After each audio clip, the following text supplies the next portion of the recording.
This question was asked in GATE 2021 on industrial engineering subject. Basically industrial engineering के sequencing and scheduling topic पे आया था। बहुत ही basic सा क्वेश्चन आया था, क्योंकि यहाँ पे कुछ भी हमें कैलकुलेशन नहीं करना है, मेक स्पैन टाइम नहीं निकालना है, बाकी कुछ भी टाइम निकालने नहीं है। तो यहाँ पे सिर्फ हमें निकालना है सीक्वेंस क्या होगा, बेस्ट सीक्वेंस क्या होगा। तो क्वेश्चन की तरफ चलते हैं। Right, a set of jobs A B C D E F G H arrives. अब यहाँ पे A B C D G F सारे जॉब दे रखे हैं। अब इन सारे जॉब के लिए हमें टर्निंग ऑपरेशन करना है, मिनट में टाइम दे रखा है। ग्राइंडिंग ऑपरेशन करना है, मिनट में टाइम दे रखा है। ये दोस्तों चेक करना बहुत जरूरी है, दोनों का यूनिट मिनट में दे रखा है, नहीं तो टाइम कौन सा कम है कौन सा ज्यादा है कैसे पता चलेगा। मिनट को मिनट से कंपेयर करना होगा ना।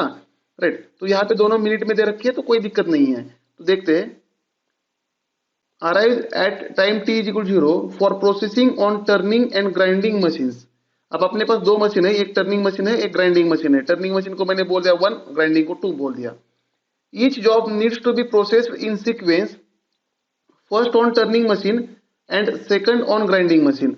अब देखो सीक्वेंस क्या है, पहले जॉब को टर्निंग मशीन पे कंप्लीट करना है, उसके बाद जाके ग्राइंडिंग पे करना है। मतलब जब तक टर्निंग पे कंप्लीट नहीं होगा तब तक हम ग्राइंडिंग को उस जॉब को भेज नहीं सकते हैं। Right, and the grinding must occur immediately after turning. And turning के बाद इमीडिएट ग्राइंडिंग करना है, बीच में कोई ऑपरेशन नहीं है। मतलब दो ही मशीन का जॉब है, 3 मशीन का जॉब नहीं है ये। Right, the processing time of the jobs are given below. अब टर्निंग पे कितना प्रोसेसिंग टाइम चाहिए, ग्राइंडिंग पे कितना टाइम चाहिए, यहाँ पे दिया है। अब if the make span is to be minimised, अब हमें क्या करना है, मेक स्पैन टाइम मिनिमाइज करना है। अब मेक स्पैन टाइम मिनिमाइज कब होगा, जब हम जॉनसन्स रूल से सीक्वेंस करेंगे। राइट, आगे पढ़ते हैं क्वेश्चन को। Then the optimum sequence in which these jobs must be processed on the turning and grinding machine is. अब ऑप्टिमम सीक्वेंस क्या होगा, ऑप्टिमम सीक्वेंस मतलब जिस सीक्वेंस में मेक स्पैन टाइम मिनिमम होगा, एंड वो सीक्वेंस होता है जॉनसन्स रूल। जॉनसन्स रूल के हिसाब से हम जो सीक्वेंस फाइंड करते हैं और वो सीक्वेंस होता है। राइट, तो जॉनसन्स रूल हम यहाँ पे यूज करेंगे सीक्वेंस फाइंड करने के लिए। तो दोस्तों अब हमें दो जॉब करने हैं, पहले जॉब को टर्निंग पे करना है, दूसरे ग्राइंडिंग पे करना है। तो जब भी हम, कितने जॉब है यहाँ पे, ए टू एच, ऐसे टोटल 8 जॉब है। तो यहाँ पे हम 8 रो बनाते हैं, 8 कॉलम बनाते हैं, सॉरी लेट अस 8 जॉब है ना, 1 2 3 4 5 6 7 8। अब 8 बना दिए, तो जो सबसे पहले कौन से मशीन पे करना है, मशीन 1 पे, दैट इज टर्निंग करना है, पहले टर्निंग करना है। तो टर्निंग के सारे जॉब इधर से लिखेंगे हम, मतलब ये जॉब कहां से कहां जाएंगे, लेफ्ट टू राइट चले जाएंगे। राइट, एंड जो ग्राइंडिंग के है, जो दूसरी मशीन पे करने हैं, वो ग्राइंडिंग के राइट टू लेफ्ट चले आएंगे। राइट, अब दोस्तों ये होगा जॉनसन रूल, समझते हैं कैसे लिखना है। अब क्या करना है आपको, सारे जॉब में से सबसे मिनिमम टाइम कौन सा है वो फाइंड करना है। अगर वो मिनिमम टाइम मशीन 1 पे होगा, दैट इज टर्निंग के लिए होगा, तो स्टार्ट से लिखना है, मतलब लेफ्ट टू राइट लिखते जाना है। एंड अगर वो मिनिमम टाइम, सबसे छोटा मिनिमम टाइम फॉर ग्राइंडिंग के लिए होगा, दैट इज मशीन 2 के लिए होगा, तो हमें राइट से लेफ्ट लिखते आना है उस मशीन को। एंड जब भी एक आध मशीन अलोकेट कर दिया, एक आध जॉब अलोकेट कर दिया मशीन के लिए, तो उस जॉब को स्ट्राइक ऑफ करना है, क्योंकि वो तो जॉब हमने करने के लिए ले लिया, बाद में वो जॉब अपने पास अवेलेबल नहीं है। तो इस प्रकार से हमें चलना है। तो चलो फाइंड आउट करते हैं। तो गिवन डाटा आप देख सकते हो, गिवन डाटा में सबसे मिनिमम टाइम कौन सा है, इन सारे नंबर्स में सबसे मिनिमम टाइम नंबर कौन सा है, 1 है कि नहीं। तो सबसे मिनिमम आपको फाइंड हुआ 1, जो कि है जॉब बी। लेकिन जॉब बी का मिनिमम टाइम कौन सी मशीन के लिए है, ग्राइंडिंग के लिए, जो कि मशीन 2 है। मशीन 2 है, पहले टर्निंग करके बाद में ग्राइंडिंग करना है ना। तो बी जॉब मशीन 2 के लिए, मशीन 2 के लिए अलोकेट होगा, मतलब सबसे एंड में अलोकेट होगा। तो सबसे एंड में मैं यहाँ पे अलोकेट करने जा रहा हूँ जॉब बी को। राइट, तो सबसे एंड में होगा बी। अब एक जॉब बी को अलोकेट कर दिया ना सबसे एंड में, तो जॉब बी को आप स्ट्राइक ऑफ कर दो, क्योंकि वो तो चला गया, अलोकेट हुआ मतलब वो तो कैंसिल हो गया। राइट, सबसे एंड में करेंगे, अब ये जॉब अवेलेबल नहीं है। अब ये छोड़ के, क्योंकि ये 4 बाद में आप ले लोगे तो कंफ्यूजन में आ जाओगे, बाकी मशीन के लिए भी 4 है ना, अब बी तो चला गया जॉब, सबसे लास्ट में करेंगे। अब उसके बाद सबसे मिनिमम नंबर फिर से फाइंड करो। अब देखो सबसे मिनिमम नंबर 2 है कि नहीं, ए के लिए भी है, जी के लिए भी है। अब यहाँ पे टाई हो गया, लेकिन अलग अलग मशीन के लिए है ना वो, तो कोई दिक्कत नहीं है। देखो ए का सबसे मिनिमम होगा यहाँ पे 2, राइट। ये मशीन 1 का है एंड जी का जो 2 है ये मशीन 2 का है, तो कोई दिक्कत नहीं है।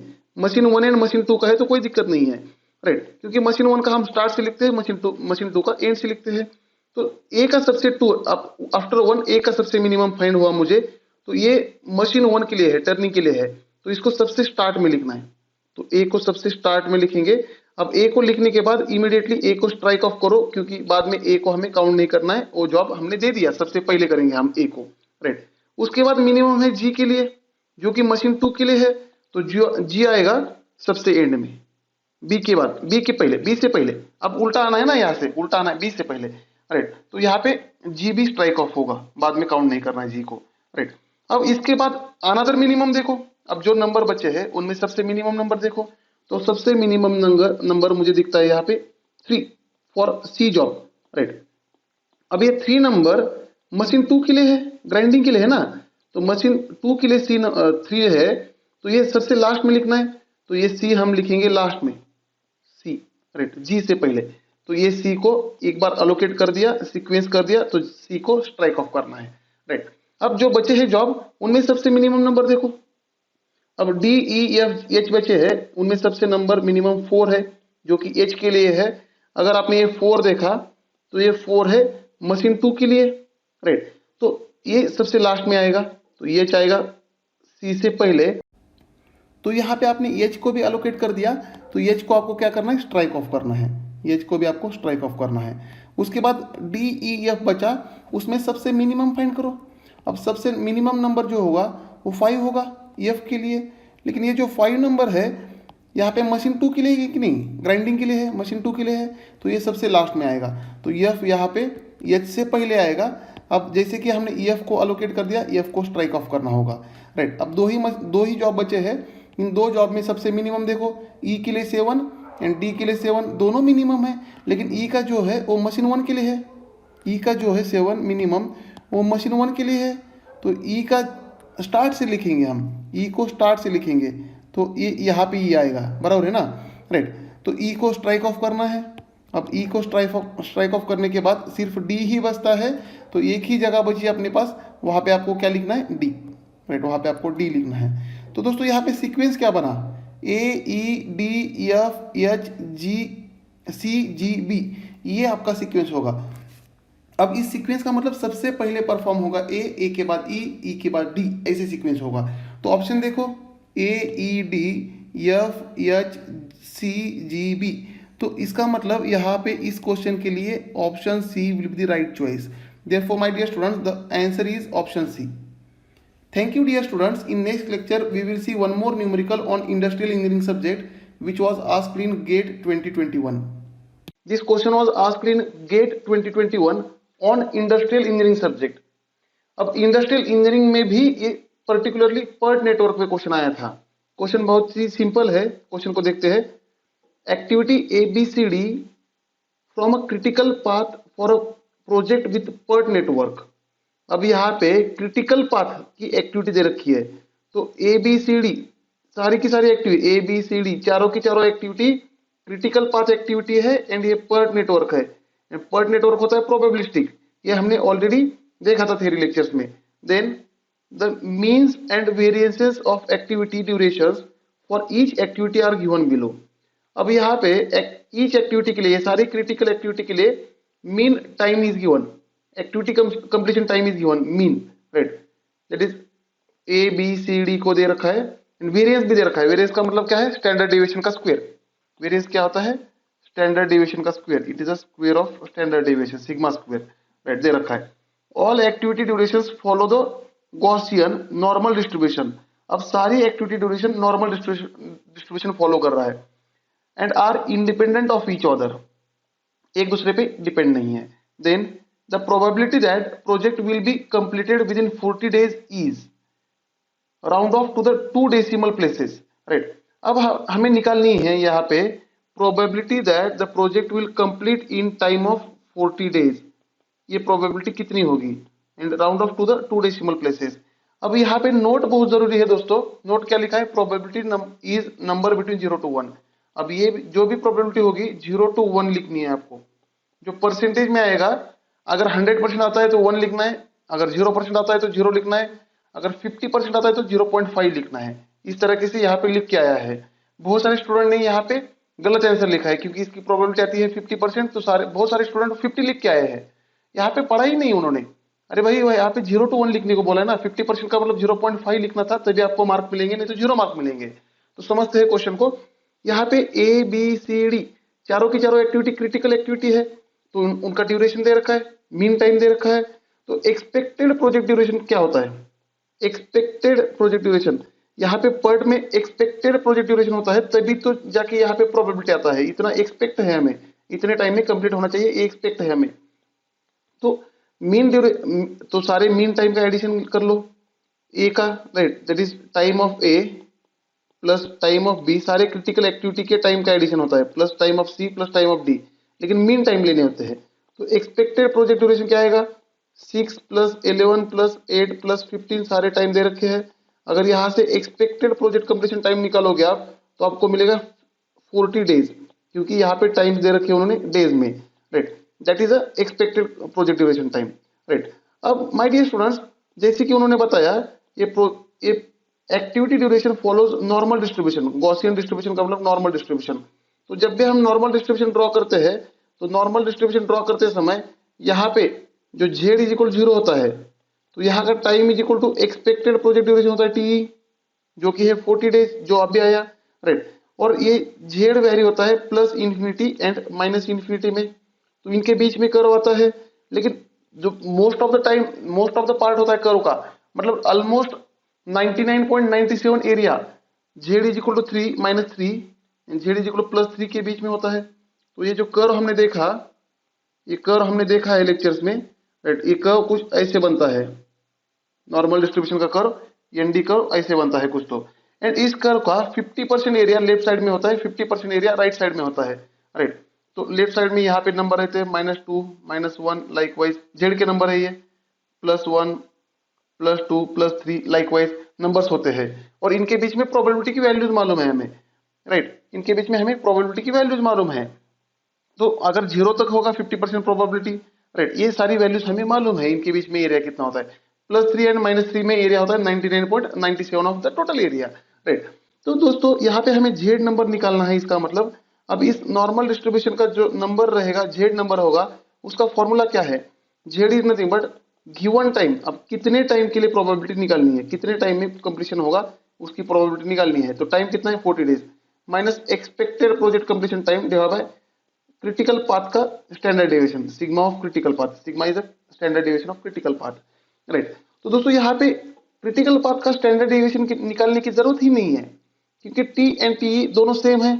तो न्यूमरेटर में अगर 0 होगा तो ये हमेशा 0 आता है। तो इससे z is equal to 40 minus 40 divide by sigma of critical path, जो आता है 0। इसका मतलब नॉर्मल डिस्ट्रीब्यूशन कर्व पे जो नंबर z आएगा वो 0 आएगा।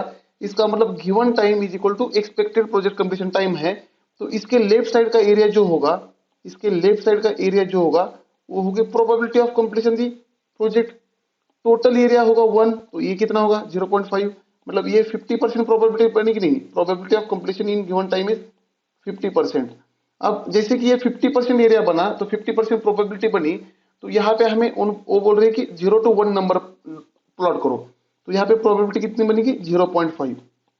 तो माय डियर स्टूडेंट्स, यहाँ पे आपको फिल इन द ब्लैंक्स में जो नंबर टाइप करना है वो करना है 0.5। अगर आपने 50 टाइप किया तो आपको 0 मार्क मिलेंगे, अगर आपने 0.5 टाइप किया तो आपको फुल मार्क मिलेंगे, राइट। और दोस्तों एक ये था इवनिंग सेक्शन में, मतलब आफ्टरनून का पेपर है ये। लेकिन एक फोरनून में भी क्वेश्चन आया था इसी कंसेप्ट पे, राइट। फोरनून में मतलब मॉर्निंग सेशन में, वहां पे standard deviation of critical path निकालना था, सारे वेरिएंस दे रखे थे। तो दोस्तों यहाँ पे भी standard deviation of critical path निकालने की जरूरत होती अगर टी एंड टी अलग अलग होते तो, राइट। लेकिन सेम ही है तो निकालने की जरूरत नहीं है। अगर अब मॉर्निंग सेशन में भी हमने वो क्वेश्चन सॉल्व किया है, यहीं पे भी बता देता हूं मैं। सिग्मा ऑफ क्रिटिकल पाथ क्या होता है? ये होता है under root of summation of variance of critical path. सारे वेरिएंस की समेशन अंडर रूट में लेनी है। वेरिएंस क्या होता है?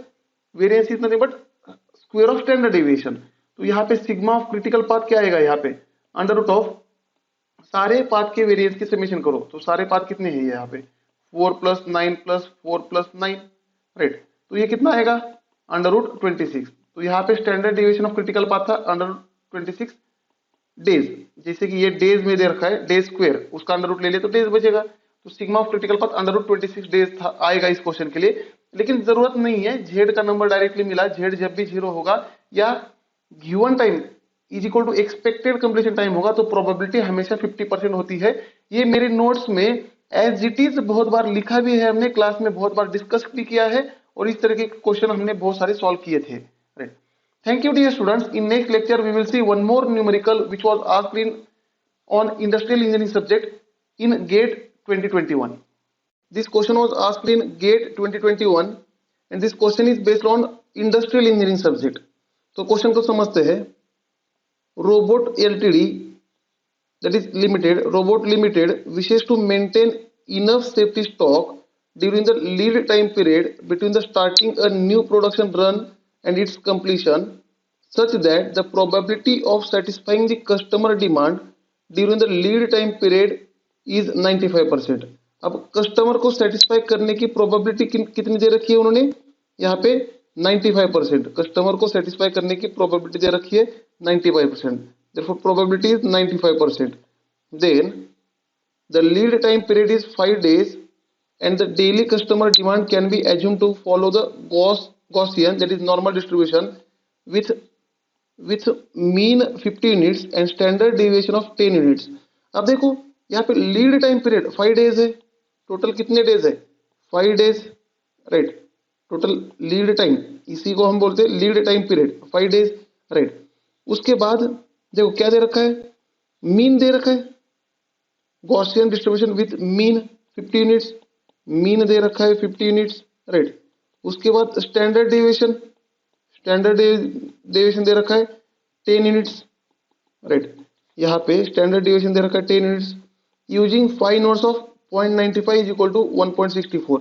मतलब इस प्रोबेबिलिटी के करस्पॉन्डिंग जो नॉर्मल डिस्ट्रीब्यूशन का जेड नंबर होगा वो 1.64 होगा, ऐसे लिखा है यहाँ पे जेड नंबर इस प्रोबेबिलिटी के corresponding, where 5 represents the cumulative distribution function of the standard normal random variable. उसी का मतलब वही, राइट। इस प्रोबेबिलिटी के करस्पॉन्डिंग नॉर्मल डिस्ट्रीब्यूशन कर्व पे जो नंबर होगा वो 1.64 होगा। The amount of safety stock that must be maintained by Robot Limited to achieve this demand fulfilment probability for the lead time period dash dash units. अब इस lead time period के लिए मतलब 5 दिन के लिए, लीड टाइम पीरियड कितना है 5 दिन है, 5 डेज। इस लीड टाइम पीरियड के लिए आपकी डिमांड फुलफिल करने के लिए यहाँ पे सेफ्टी स्टॉक कितना होना चाहिए, सेफ्टी स्टॉक कितना होना चाहिए, क्वेश्चन को थोड़ा समझने की कोशिश करो। सेफ्टी स्टॉक क्वेश्चन बहुत सिंपल है, राइट। आपका ये 5 डेज का लीड टाइम पीरियड फुलफिल करने, 5 डेज का लीड टाइम पीरियड ये फुलफिल करने के लिए आपके पास सेफ्टी स्टॉक कितना चाहिए और आपकी प्रोबेबिलिटी होनी चाहिए इतनी, जेड दे रखा है। तो दोस्तों एक सिंपल सा फॉर्मूला था अपना safety stock. Safety stock is nothing but ये नॉर्मल डिस्ट्रीब्यूशन कर्व का number Z into standard deviation, right. ये था सेफ्टी स्टॉक का फॉर्मूला। लेकिन दोस्तों यहाँ पे स्टैंडर्ड डेविएशन जो लेना है, यहाँ पे 5 डेज पीरियड है ना, तो हर दिन का स्टैंडर्ड डेविएशन होगा 10 यूनिट्स, हर दिन का स्टैंडर्ड डेविएशन होगा 10 यूनिट्स। तो 5 डेज है तो sigma 1, sigma 2, sigma 3, sigma 4, sigma 5 ये सारे 10 यूनिट्स रहेंगे ना। अब यहाँ पे जो सिग्मा लेना है इन सब को कंबाइन करना है टुगेदर। तो यहाँ का जो सिग्मा होता है that sigma is nothing but under root of summation of variance of 5 days period, right. ये जो लीड टाइम 5 डेज है उस पीरियड का समेशन ऑफ वेरिएंस करके अंडर रूट लेना है, तो ये सिग्मा यहाँ पे यूज करना है। तो दोस्तों वेरिएंस क्या होता है, variance is nothing but standard deviation square. तो इन 5 दिनों का क्या होगा, सिग्मा 1 स्क्वायर वही होगा सिग्मा 2 स्क्वायर वही होगा सिग्मा 3 स्क्वायर वही होगा सिग्मा 5 स्क्वायर, राइट। तो अंदर जो वेरिएंस आएगा ये 5 बार आएगा ना, तो सिग्मा क्या आएगा अंडर रूट ऑफ पहला 10 square plus 10 square plus 10 square plus 10 square plus 10 square, 5 बार आएगा ये। तो ये क्या बन जाएगा इज इक्वल टू 10√5, राइट। ये सिग्मा की वैल्यू आ गई 10√5। एंड उन्होंने जेड का नंबर तो पहले से दे रखा है, तो सेफ्टी स्टॉक को अब निकालना बहुत ही आसान हो गया, राइट। तो अब इस फॉर्मूला में पुट करके सेफ्टी स्टॉक को निकालो। उन्होंने जेड नंबर दे रखा है, स्टैंडर्ड डेविएशन अभी निकाला हमने, जो कि 5 डेज लीड टाइम के लिए होना चाहिए था, right, combinedly. Therefore, this safety stock is nothing but Z into sigma, which is nothing but Z is 1.64 into sigma is 10 root 5.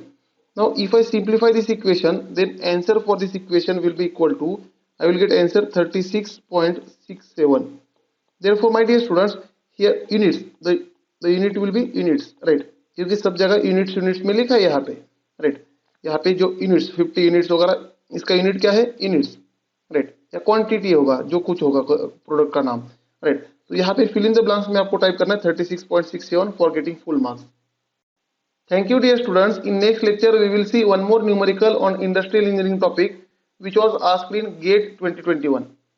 Basically this question was asked in GATE 2021 on industrial engineering subject. Basically एक question आया था Q model पे, probability find करना था। तो देखते हैं question की तरफ। Customer arrives at a shop according to Poisson distribution with a mean of 10 customer per hour. तो जो अराइवल रेट दे रखा है वो पॉइजन डिस्ट्रीब्यूशन को फॉलो करेगा। अराइवल रेट क्या है? 10 कस्टमर पर आवर। तो अराइवल रेट हम किससे रिप्रेजेंट करते थे? लैम्डा से। Lambda is nothing but 10 customer per hour, right. Then the manager noted that no customer arrives for the first 3 minutes.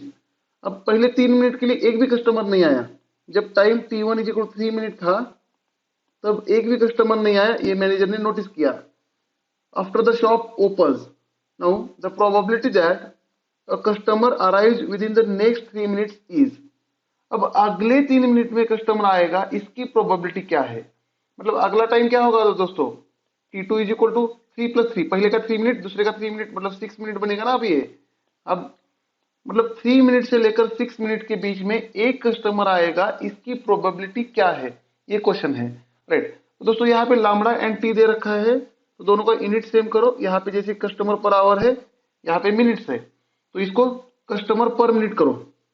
Therefore lambda is equal to 10 customer per minute कर दिया, तो यहाँ पे 60 से डिवाइड करना पड़ेगा, राइट। 1 घंटे में 60 मिनट्स होते हैं, तो ये आएगा lambda is equal to 1/6 customer per minute, 1/6 customer per minute, right. तो दोस्तों यहाँ पे हमारे पास लैम्डा आ गया 1/6 कस्टमर पर मिनट। अब देखते हैं क्या क्वेश्चन में ऑलरेडी लिखा गया है पहले 3 मिनट के लिए कस्टमर नहीं आएगा, राइट। तो इसका मतलब पहली जो प्रोबेबिलिटी निकालेंगे हम P1 निकालेंगे। प्रोबेबिलिटी ये क्या होगा? Probability of 0 in 3 minutes, probability of 0 customers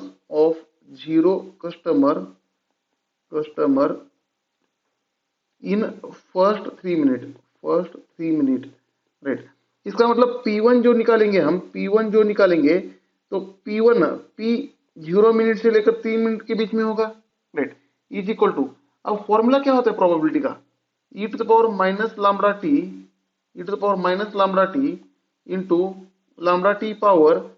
now ये 0 customer, number of customers n divide by n factorial, right. n is number of customers. अब यहाँ पे देखो is equal to e to the power minus lambda कितना है 1/6, time कितना है 3 minutes, right, into lambda है 1/6, टाइम है 3 मिनट्स, पहले 3 मिनट तक देख रहे हैं ना हम, right. Raised to number of customers are 0 divide by 0 factorial, right. तो यहाँ पे लैम्डा टी मतलब लैम्डा आपको 1/6 ही रहेगा, लेकिन आपके टाइम वेरी होता रहेगा, क्योंकि टाइम यहाँ पे पहले 3 मिनट में देख रहे हैं तो 3 मिनट लेना पड़ेगा, राइट। तो अगर इस क्वेश्चन को सॉल्व करते हो तो आपकी प्रोबेबिलिटी 1 आएगी 0.606। अब ये प्रोबेबिलिटी क्या है? पहले 3 मिनट की है, राइट, लेकिन उन्होंने 3 मिनट से लेकर 6 मिनट की पूछी है। अब और एक प्रोबेबिलिटी निकाल सकते हैं हम, सेकंड, जैसे कि probability of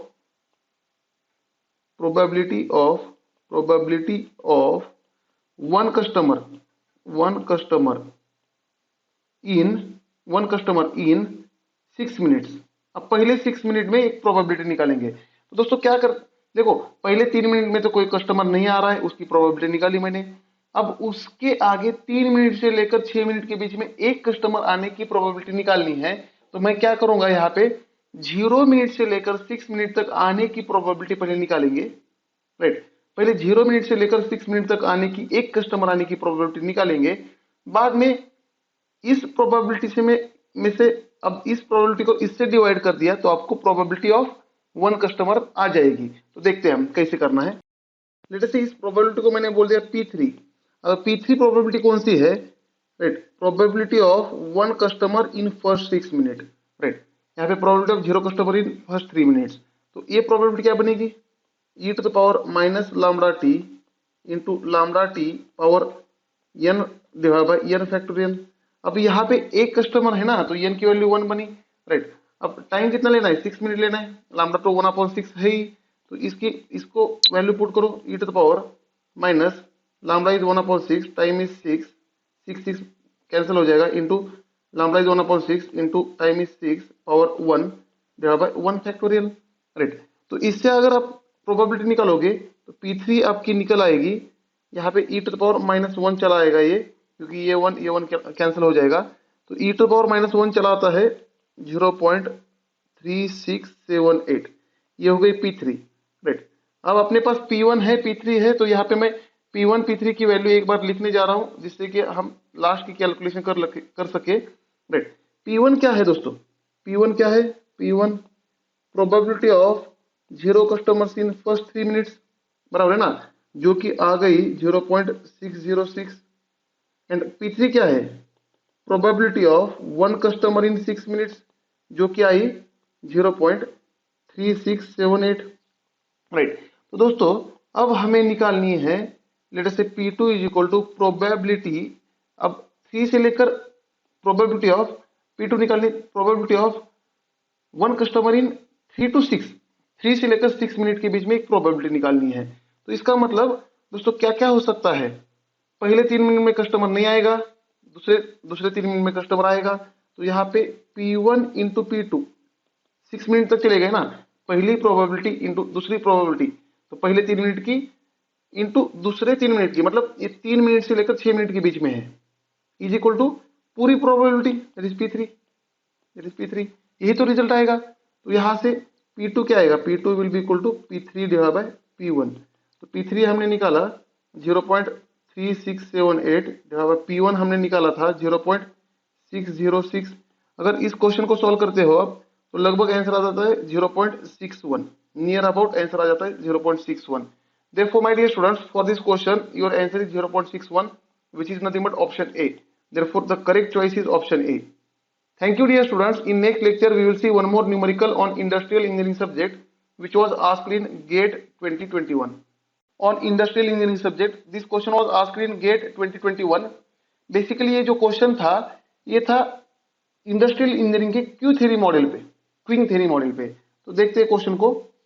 consider a single machine work station to which jobs arrive according to the Poisson distribution with a mean arrival rate 12 job per hour। अब यहाँ पे अराइवल रेट पॉइजन डिस्ट्रीब्यूशन दे रखा है, राइट, एंड मीन अराइवल कितना है 12 jobs पर hour. तो arrival rate हम लामडा से रिप्रेजेंट करते थे, तो लामडा दे रखा है यहाँ पे 12 जॉब पर आवर, 1 घंटे में 12 जॉब आ जाएंगे वहां पे, right. The process time of the work station is exponentially distributed with a mean of 4 minutes. अब जो प्रोसेस टाइम है एक्सपोनेंशियली डिस्ट्रीब्यूटेड लिखा है, एक्सपोनेंशियली डिस्ट्रीब्यूटेड लिखा है, लेकिन वो होता है निगेटिव एक्सपोनेंशियल डिस्ट्रीब्यूशन, राइट। अब प्रोसेस टाइम कितना है 4 मिनट्स, मतलब एक जॉब को प्रोसेस करने के लिए आपको 4 मिनट चाहिए। तो देखो दोस्तों यहाँ पे डिपार्चर रेट या सर्विस टाइम, डिपार्चर रेट या सर्विस रेट दे रखा है, लेकिन ये होगा मिनट पर टाइम में, मिनट पर जॉब में, तो ये होगा 1/म्यू, 1/म्यू दे रखा है, जो कि है 4 मिनट्स पर जॉब। एक जॉब करने के लिए आपको 4 मिनट चाहिए। तो दोस्तों 1 आवर में कितने जॉब कर सकते हो आप, तो 1 आवर में कितने जॉब कर सकते हो आप, तो इसी को लिख सकते हैं ना हम 4 इंटू, देखो 4 मिनट्स है, 4 मिनट में एक जॉब कर सकते हो आप, राइट। तो 60 मिनट्स में कितने कर सकते हो, तो यहाँ पे लिख सकते हैं हम 60 divide by 4, right, 60 divide by 4 jobs कर सकते हैं हम, राइट, कितने 1 आवर में। तो इस म्यू को रेसिप्रोकल लेके देखते हैं, तो म्यू का रेसिप्रोकल क्या आएगा दोस्तों, देखो अराइवल रेट डिपार्चर रेट निकालना है ना हमें म्यू, राइट। तो म्यू क्या आएगा 1/4 जॉब्स पर मिनट, 1 मिनट में 1/4 जॉब्स कर सकते हो, तो 60 मिनट्स में कितने कर सकते हो, तो 60/4 जॉब्स पर आवर, 60 मिनट्स का मतलब पर आवर है ना, तो यहाँ पे जो डिपार्चर रेट है या सर्विस रेट है वो आएगा 15 जॉब्स पर आवर, राइट। तो यहाँ से हमने सर्विस रेट निकाला या डिपार्चर रेट, सर्विस ले हम अगर मैं सर्विस लूंगा तो मैं निकल जाऊंगा ना, इसलिए उसको डिपार्चर रेट भी बोला है, राइट। लैम्ब्डा निकाला, म्यू निकाला। अब इन दोनों का रेशियो जो रो होता है, इन दोनों का रेशियो क्या होता है, lambda divide by mu, rho is lambda divide by mu which is nothing but 12 divide by 15। अगर ये रेशियो ले लिया मैंने तो ये आएगा 0.8, दिस रेशियो विल बी 0.8। अब क्वेश्चन की तरफ चलते हैं, क्वेश्चन की तरफ चलते हैं। यहाँ पे डिपार्चर रेट निकाला मैंने, अराइवल रेट निकाला, दोनों का रेशियो भी निकाला। The process time of the work station is exponentially distributed with mean of 4 minutes, वो तो देखा। तो क्वेश्चन है the expected number of jobs at work station at any given point of time is. अब expected number of jobs at work station, इसका मतलब होता है लेंथ ऑफ सिस्टम। इसका मतलब क्या है, हमें लेंथ ऑफ सिस्टम निकालना है, राइट। और ये यहाँ पे क्या लिखा है, round off to the nearest integer. अब दोस्तों लेंथ ऑफ सिस्टम क्या था, L S is equal to rho divide by 1 minus rho था कि नहीं, that is rho is nothing but lambda by mu divide by 1 minus lambda by mu, rho divide by 1 minus rho. अब यहाँ पे रो तो हमने पहले से ही निकाला है, therefore length of system is equal to rho is 0.8 divided by 1 minus 0.8 which is nothing but 0.8 divided by 0.2 which is nothing but 4. Therefore we can say the expected number of jobs at a workstation at any given point of time will be 4. Therefore my dear students, for this question your answer is 4. So if you type 4 in the fill in the blanks then only you will get full marks. यहाँ पे tolerance नहीं दिया था उन्होंने, सिर्फ इसी answer को आपको मार्क मिलने वाले थे। Thank you dear students. In next lecture we will see one more numerical on industrial engineering subject which was asked in GATE 2021.